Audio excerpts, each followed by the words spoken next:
आपने वचन को सुना। यरूशलेम में विजय प्रवेश। लिखा है कि जब यीशु मसीह यरूशलेम के निकट पहुँचे, जैतून पहाड़ के पास, तो प्रभु ने दो चेलों को सामने के गांव में भेजा। प्रभु ने दो चेलों को सामने के गांव में भेजा और उनसे कहा कि वहां पर जाओ और तुम्हें एक गदही बंधी हुई और उसके साथ तुम्हें एक बच्चा बंधा हुआ मिलेगा। उसे खोल करके मेरे पास लाओ। यदि कोई तुमसे पूछे कि इस गदही को और इसके बच्चे को खोल करके क्यों लेके जा रहे हो, तो प्रभु ने कहा उनसे कह देना कि प्रभु को इसका प्रयोजन है, प्रभु को इसकी जरूरत है। वह तुमसे कुछ सवाल जवाब नहीं करेगा। और क्योंकि लिखा है वचन में कि जो वचन भविष्यवक्ता के द्वारा कहा गया था वह पूरा हो, कि सियोन की बेटी से कहो कि देख तेरा राजा तेरे पास आता है, वह नम्र है और गदहे पर बैठा है, वरन लादू के बच्चे पर। चेलों ने जाकर जैसा प्रभु यीशु मसीह ने उनसे कहा था वैसा ही किया और गदही और बच्चे को लाकर उस पर अपने कपड़े डाले और वह उन पर बैठ गया। तब बहुत से लोगों ने अपने कपड़े मार्ग में उसके सामने बिछाए और जो भीड़ आगे आगे जाती थी वह पीछे पीछे चली आती थी, पुकार पुकार कर कहती थी, दाऊद की संतान को होशाना, धन्य है जो प्रभु के नाम से आता है, आकाश में होशाना। जब प्रभु यीशु मसीह यरूशलेम में प्रवेश किए तो पूरे नगर में हलचल मच गई, क्योंकि भीड़ इतनी थी। लोग कहने लगे यह कौन है? तो लोगों ने कहा यह नासरत का भविष्यवक्ता, गलील के नासरत का भविष्यवक्ता यीशु है। तो प्रभु यीशु मसीह इस तरह से इस धरती पर राजा हुए। यीशु प्रभु न तो घोड़ा पर, न तो हाथी पर, न तो किसी रथ पर चढ़ करके वह प्रभु ने विजय प्रवेश किया, बल्कि से संसार तुच्छ जानता है, जिसे संसार निकम्मा जानता है, जिसे संसार आदर मान नहीं देता है, यीशु प्रभु उसको आदर मान और सम्मान देते। प्रभु यीशु मसीह किसी रथ पर नहीं, किसी घोड़ा पर नहीं, हाथी पर नहीं चढ़ करके यरूशलेम में विजय प्रवेश किए, बल्कि यीशु प्रभु ने एक गदहे पर चढ़ करके विजय प्रवेश किया।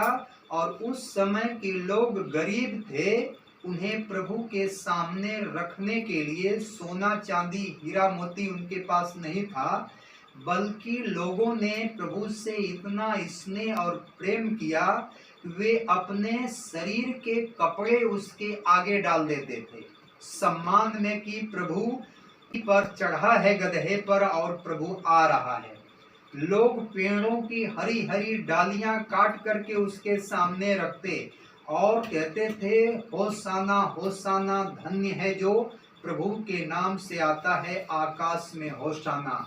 और जो आगे आगे जाते थे वे पीछे पीछे पुकार पुकार करके कहते थे होशाना होशाना, धन्य है जो प्रभु के नाम से आता है। और इस तरह से प्रभु यीशु मसीह का लोगों ने आदर मान किया, उसका सम्मान अपने राजा का किया। और जब प्रभु यीशु मसीह यरूशलेम में प्रवेश किए प्रवेश द्वार में, तो लोगों में हलचल मच गई, पूरी नगर में हलचल मच गया। राजा महाराजा कांपने लगे कि इतना भीड़, इतना शोर किस लिए हो रहा है, ये कौन राजा है? तो लोगों ने कहा यह गलील का यीशु मसीह है, और लोग इस तरह से उसका सम्मान किए। तो यीशु प्रभु हाथी घोड़ा पर नहीं चढ़ करके विजय प्रवेश किए, बल्कि एक गदहे पर चढ़ करके प्रभु ने प्रवेश किया।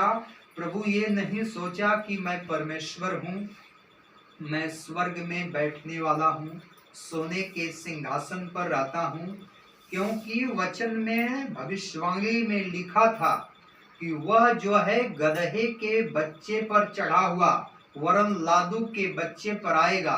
तो जो भविष्यवक्ता के द्वारा आत्मा में हजारों साल पहले बताया गया था, उसको प्रभु यीशु मसीह ने पूरा किया। ये आत्मा के द्वारा बताया गया था कि यीशु मसीह जो है इस दुनिया में आएगा तो वह गधे के पर चढ़ करके आएगा, लादू के बच्चों पर आएगा। इसलिए कहता है, सियोन की बेटी से कहो, देख तेरा राजा तेरे पास आता है, वह नम्र है और वह गधे के पर बैठा है, वरन लादू के बच्चे पर। क्या है? नम्र है, वह घमंडी नहीं है, वह अभिमानी नहीं है, वह ऐसा राजा है जो सबका सम्मान करता है।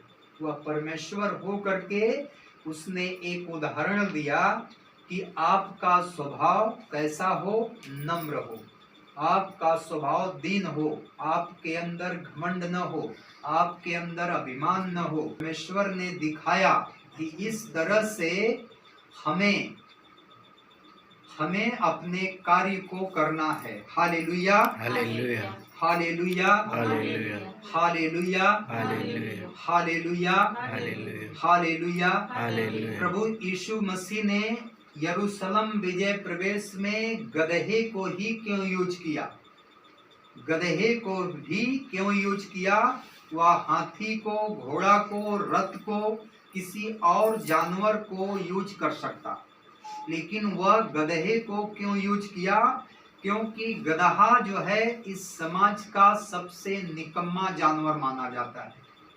उसका आदर मान नहीं होता है, उसको लोग सिर्फ काम के लिए रखते हैं। उसके शरीर पर बहुत ज्यादा वजन रखा जाता है, बहुत ज्यादा भार दिया जाता है, उसको मारा जाता है, लेकिन वह एक ऐसा स्वामी भक्त होता है कि वह अपने स्वामी को कभी धोखा नहीं देता। गदहा एक ऐसा जानवर है कि वह अपने स्वामी को कभी भी धोखा नहीं देता है, वह अपने स्वामी को कभी दगा नहीं देता है। इसीलिए वचन में लिखा है कि हे स्वर्ग सुन, हे पृथ्वी कान लगा, क्योंकि यहोवा कहता है, मैंने बाल बच्चों का पालन पोषण किया, उनको बढ़ाया, फिर भी उन्होंने मुझसे बलवा किया। बैल तो अपने मालिक को और गदहा अपने स्वामी की चरनी को पहचानता है, परंतु यरूशलेम मुझको, इजराइल मुझे नहीं जानता। मेरी प्रजा मेरा विचार नहीं करती है। ये वचन यशाया नबी की किताब अध्याय 1 वचन 2 और 3 में लिखा है कि हे स्वर्ग सुन, हे पृथ्वी कान लगा, क्योंकि यहोवा कहता है कि मैंने बाल बच्चों का पालन पोषण किया और उनको बढ़ाया, फिर भी उन्होंने मुझसे बलवा किया।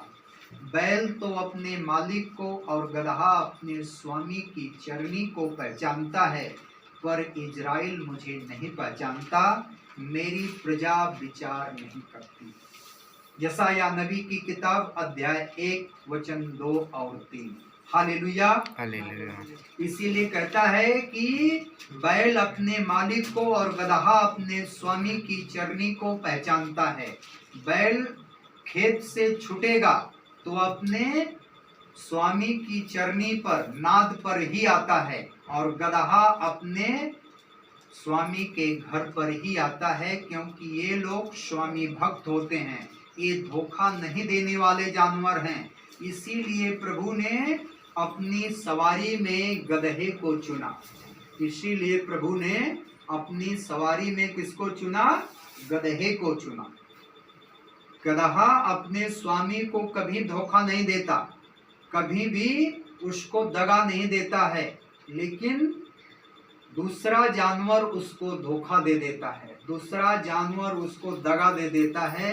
इसीलिए प्रभु के वचन में लिखा है, ये पहले से लिखा है, आज अगर आपकी चंगाई हो जाए, आपके जीवन में प्रभु चमत्कार कर दे, तो मनुष्य कुछ दिन तक याद रखता है, उसके बाद वह भूल जाता है कि प्रभु ने मेरे जीवन में काम किया है। वह समय के साथ साथ भूल जाता है कि मेरी इतनी बड़ी बीमारी चली गई, मेरी इतनी बड़ी गिल्टी चली गई, मुझे बच्चा नहीं था, प्रभु ने बच्चा दिया। लेकिन वह कहता है कि वह जानवर अपने स्वामी को देखता है तो वह इसके पीछे पीछे जाता है, उसके साथ साथ रहता है, वह उसको धोखा नहीं देता, लेकिन दूसरे जानवर जो हैं धोखा देते हैं। Hallelujah, hallelujah, hallelujah, hallelujah, hallelujah. Hallelujah. इसीलिए प्रभु यीशु मसीह ने अपनी सवारी में गधे का उपयोग किया। जैसा